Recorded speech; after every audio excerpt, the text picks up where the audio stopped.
Disney has been struggling at the box office. They expect all of their movies to do fantastic and for people to line up to see them, but that hasn't been happening. I mean, even look at the Marvels that only released 2 weeks ago. It had the worst drop for an MCU movie ever, but now their upcoming film, Wish, has debuted on Rotten Tomatoes with their lowest score in nearly 2 decades. I have a few different things that I want to show off, but before we get into the topic, if you enjoy the content I create, check out the links in the description, follow me on social media, and consider supporting through Patreon or via YouTube memberships. So I wanted to start off with this CBR article. It says, set for its wide release on November 22nd, Wish is currently sitting at a rotten score of 58% on Rotten Tomatoes with its early reviews from critics. Now, I, of course, do not really trust critic scores. I'm sure many of you do not either, because unfortunately, a lot of them are shills. They seem to be paid off. But when it comes to them disliking movies, a lot of the time they are out of touch with audiences. They rate things really low that audiences really like, but Wish is a different story because it has faced nothing but scrutiny over the past few weeks, primarily because of the marketing material they've released with the villain. The villain who doesn't really seem to be a villain. We used to have the days of the Scars and the Frolos, but now all we have is a villain who is singing about how he just wants people to thank him for all of the work he does, and how he's letting people live in his castle for rent-free and giving you a shoulder to cry on.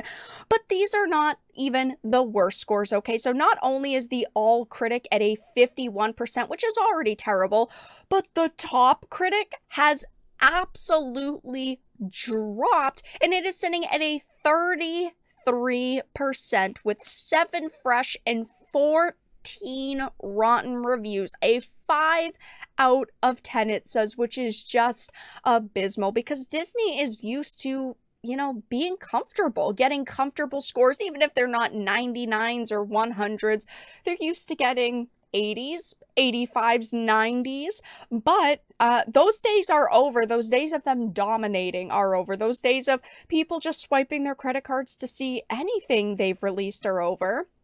As it says, it's not great news for the House of Mouse, as this marks the lowest Rotten Tomato score for an animated Disney movie since Chicken Little, which was released 18 years ago in 2005. And hey, I've got to be honest, I don't think that Chicken Little deserves all of this hate, okay? Wish seems like it is miles worse, but it says that film has a score of 37%, so for what it's worth, Wish is still comfortably ahead of that film with its critic scores, but that's not actually true, because yes, for the all critics it is ahead of that, but for the top critics it is even lower. I mean, these are not good scores. Even the critics are saying this movie is bad. That's when you know that they're probably in for a disaster, especially again with all of the scrutiny that this movie has faced over the past few weeks, which we'll talk about more in a minute. It says amusing but underwhelming and undercooked with low on laughs, charm, and emotional depth. In a double feature with Frozen, it could be the inferior B movie. It does seem like they tried to almost copy Frozen, where of course there is no prince in this movie to save the day. The lead character is kind of her own person and she just kind of does what she wants and she's kind of worried about herself. Like, they definitely tried to almost copy Frozen in regards to that, but I actually recently talked about Wish because one of the co-directors for this movie has come out and straight up admitted that Disney is considering going back to 2D animation because they know films like this, Wish, which was supposed to be like this cool hybrid of 2D and 3D to celebrate Disney's 100th year, is not going the way they anticipated. So they're almost trying to damage control for this movie already by saying, well, we took chances with Wish and its animation style. Soon Disney's going to be going back to the classics and making 2D films because they know people have so much love and nostalgia for their 2D movies. I mean, look at the Disney Renaissance. Look at how many amazing films came out of that time period that people absolutely love. I mean, I have watched all of them. I have so much love and nostalgia, but there's no way you're gonna get me to pay to see something like Wish. It just doesn't look appealing at all whatsoever. Then there are some bad reviews that acknowledge the potential in Wish, suggesting that the film just didn't manage to live up to what it could have been. I do not like reviews like this because, well, yes, it's okay to point out like it could have been something better if you rework maybe the story. That's not what it is, and it's almost like there are reviewers who give it a higher score because it had a lot of potential, which I don't really think is fair. That's not the direction they went in. That's not the product you're watching. That's not the product that will ever be. So yeah, I mean, it's good to notice the potential in a project. It's just not fair to give it a slightly higher score because it had potential. And of course, there are some reviewers who are enjoying it, saying, it's different than the Disney animated we know, but it's got, a lot going for it. It's for longtime Disney fans and savvy kids. All of the hidden references will likely wear out the pause button.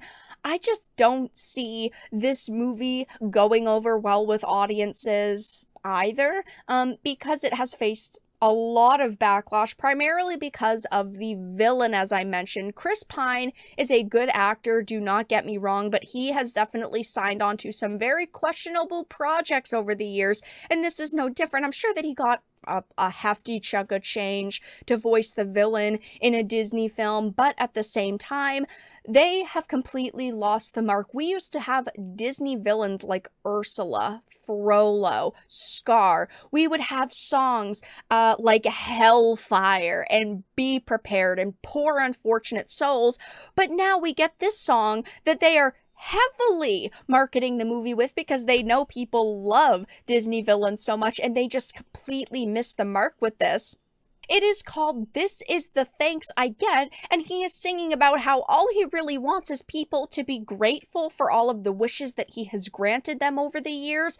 And he sings about how you can, lean on my shoulder. If you've got to cry, I'm always a friend right here to listen to your problems and to chat with you.